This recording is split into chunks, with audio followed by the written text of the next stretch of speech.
Mag-aalas 6 ng hapon at ngayon ay naghahanda kami ng aming pagtatamnan ng singkamas dito sa aming likod bahay. Maganda ang tubo ng una kong naitanim dito kaya naisipan kong dagdagan at itatabi ko na rin lang dito sa una kong naitanim. Pagkatapos kong bungkalin yung lupa ay tinambakan ko naman ito ng mga tuyong dahon. Yung mga dahon na yan ay galing lang din dyan sa puno na malapit. Meron kasi kami mga puno ng kasoy na nagbabagsakan lang yung dahon at natutuyo lang. Ayan mga kabukids, dito namin itatanim itong mga singkamas. Katabi nung, ayan, singkamas din po kasi ang kabila na yan. Maganda yung pagyabong nila dito, kaya dito na lang namin itatanim. Pero sinusunugan ko na muna para masiguradong gumanda yung lupa. Ayan yung aming mga singkamas dito. Ayan, namumulaklak na rin. So, matatandaan ninyo, di ba, meron po tayong singkamas nung nakaraan, ilan yun? Tatlong puno. Ngayon, yung mga buto po nun, pinatubo ko. Ngayon marami na yung mga tumubo at ito na sila.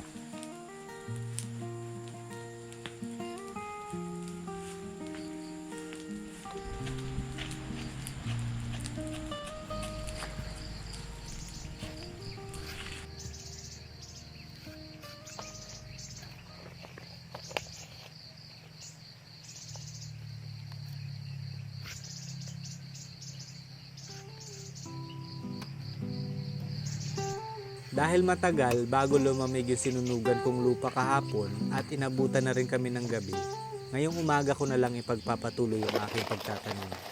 Para sigurado rin na hindi malalanta yung bagong tanim kong mga singkamas.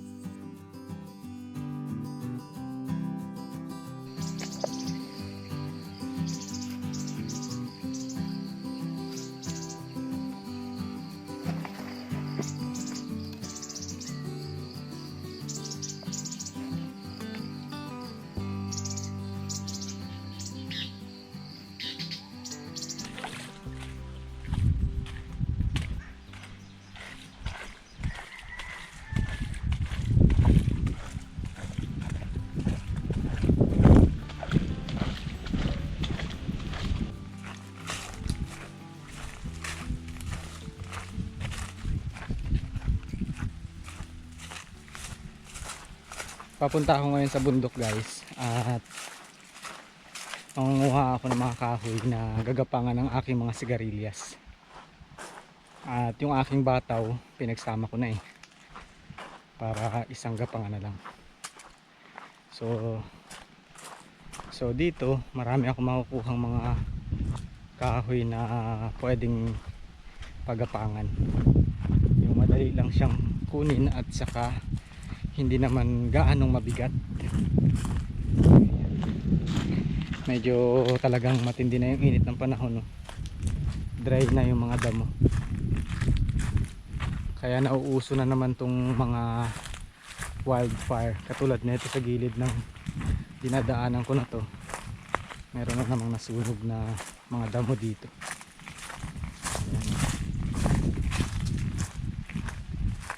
Ayan, talagang uso yan ngayon. Every summer kapag matindi talaga yung sikat ng araw, kusa silang lumiliyab. Makikita nyo kasi yung damo namin dyan, oh, mga maliliit na hibla yung kanilang dahon. Yan, ganyan po yung damo dito banda sa area na to, kaya madaling masunog. Tuyong tuyo ang palibot.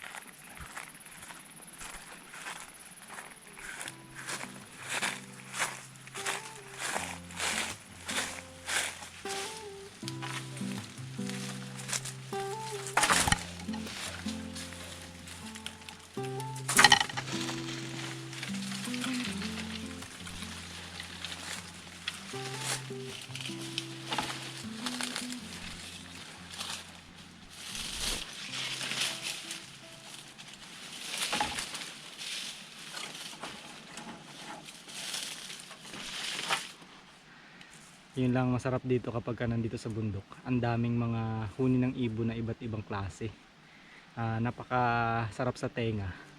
Kasi nga Siyempre sa mga malapit sa bahay, wala na masyadong ibon na lumalapit gawa ng takot nga sa tao. Pero dito sa ganitong walang bahay, marami pang mga wild.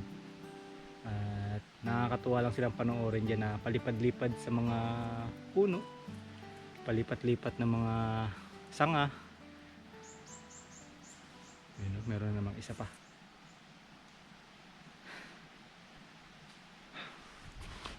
Init. Oh, presko yung hangin.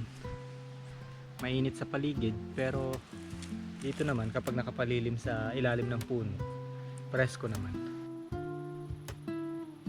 Kayo mga kabukids, kailan yung huling beses na nakapunta kayo sa ganitong lugar at aktual na marinig yung mga huni ng ibon sa gubat?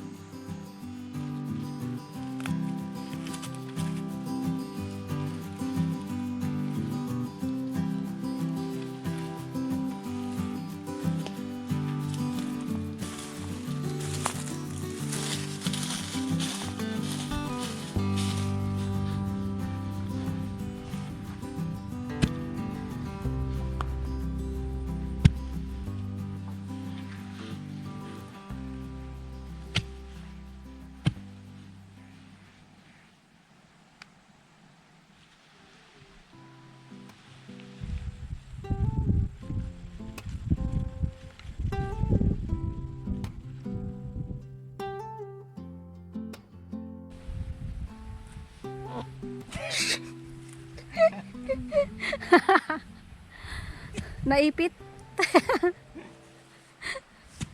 Agab. Sado eh. Naipit. Kailangan magpwersa eh. May pumito.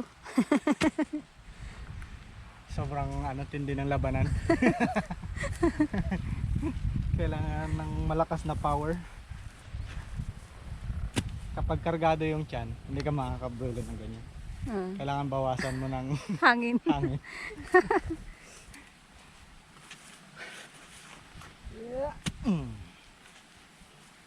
Yan. So yan mga kabukids, ngayon ay pangalawang beses ko na magtatanim ng bataw. Yung una, yung tinanim ko doon sa kabilang side. May bunga pa naman hanggang ngayon. Yun nga lang, pati ng ilo. Nag-decide ako na magtanim ulit ng bago dito naman sa kabilang side. And yung na-realize ko kasi nung una, since first time ko magtanim nun na-realize ko ang hirap palang kunin ng bunga ng ganong style ng gapangan, yung parang sa upo. Hindi siya kasi katulad ng upo yung bunga na nakalaylay. Oo, nakalaylay. Yung bataw nakatirik na ganyan, so ang hirap, umaakit pa ako dun sa balag. Kaya yun, nagtanim ako ng bago dito naman sa ganitong klase ng balag. Yan, medyo mahahaba na, actually mahahaba na nga eh. Yan na pabayaan na ng ilang araw to. Dapat nung nakaraan ko pa nalagyan itong yabong na itong isa na to. Yan. At hindi lang yan, nagtanim din po ako dito ng sigarilyas. Panibagong sigarilyas na naman. Ayan, pinagtabi ko na sila kasi sila yung yung medyo mahaba yung buhay, tapos mayabong. Kaya dito ko na sila pinagtabi. At yun din yung kanyang balag, magkadugtong na silang ganyan. Bahala na sila dyan mag ganyan. Bahala na sila dyan. Si Claudio.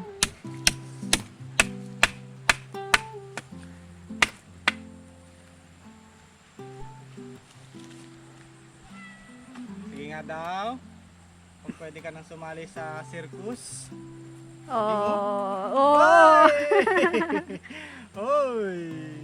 Hoy! Aray! Huwag mo kong kalabitin. Talaga gugulo ka na. Mananakit ka pa. O si daw. Hawak ko ang bet. Ang gulo talaga nito ni Cloudy kapag may ginagawa eh. Hoy! Uy! Padaan! Ang kulit-kulit talaga nitong mga alaga namin. At yan, awa ng Diyos, bago dumilim ay natapos na rin namin gawin itong mga gapangan ng bataw at ng sigarilyas.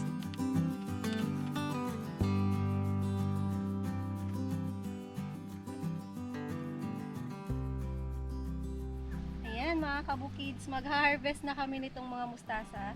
Malalaki na sila. At ang gaganda. Ang lalapad ng mga dahon. Parang kahapon lang namin to tinanim. Ngayon mag-harvest na. Ang bilis lang, no?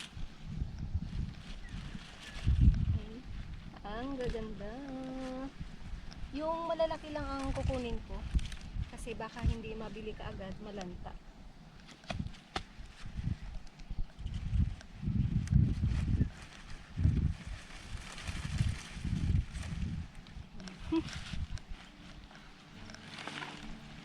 Sariwang sariwa. Ito ba? Ito banda. Sa likod mo, tignan mo. Alin? Sunbaking. Ang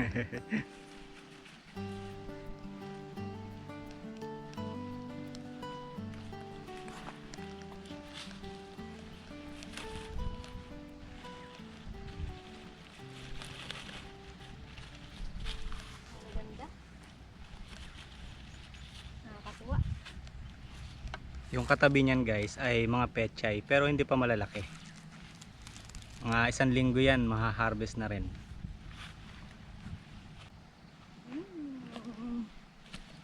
May pang-ulam na, may pambenta pa tayo. Saan ka pa?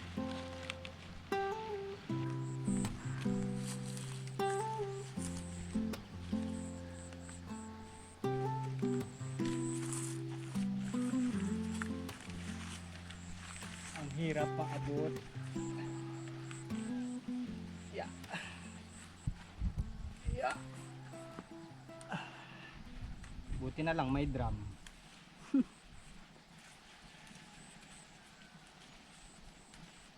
Yan, bataw.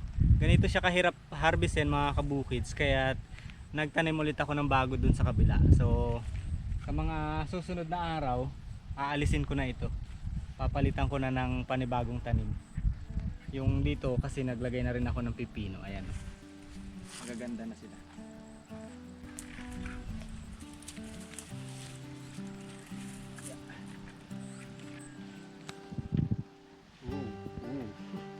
Mukhang bibigay pa yung gapangan.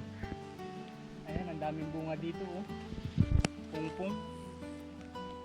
Marami sanang bunga, yun nga lang medyo pahirapan yung pagpitas.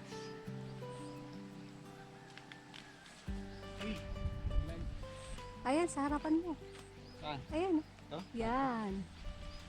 Oh, dami oh.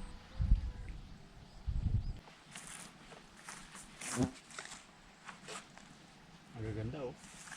Ilagyan natin yan ng ipot ng itik. Effective din siya. Lumalaki yung dahon. Ilang araw pa lang yan eh. Kaya ikaw ba't nandiyan ka na naman? Ha? Ha? Pitas na rin tayo ng siling pang sigang. Oops, malsik.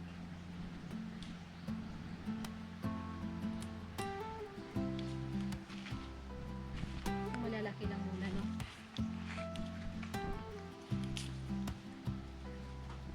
Eto.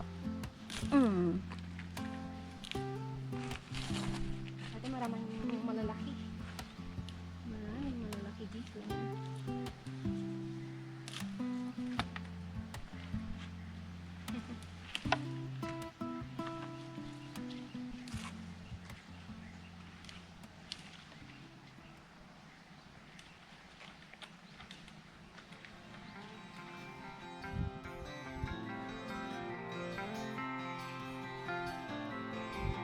Ayan, ngayong araw nga mga kabukids ay nakapag-harvest kami ng mga mustasa, ng bataw, at itong aming siling pansigang na lagi naman naming pinipitasan pero parang hindi nababawasan. Nakakatuwa naman at marami pa ring bunga. At ayan na lang muna sa video natin ngayong araw. Maraming salamat sa panonood. Bukids! Ang aming harvest of the day.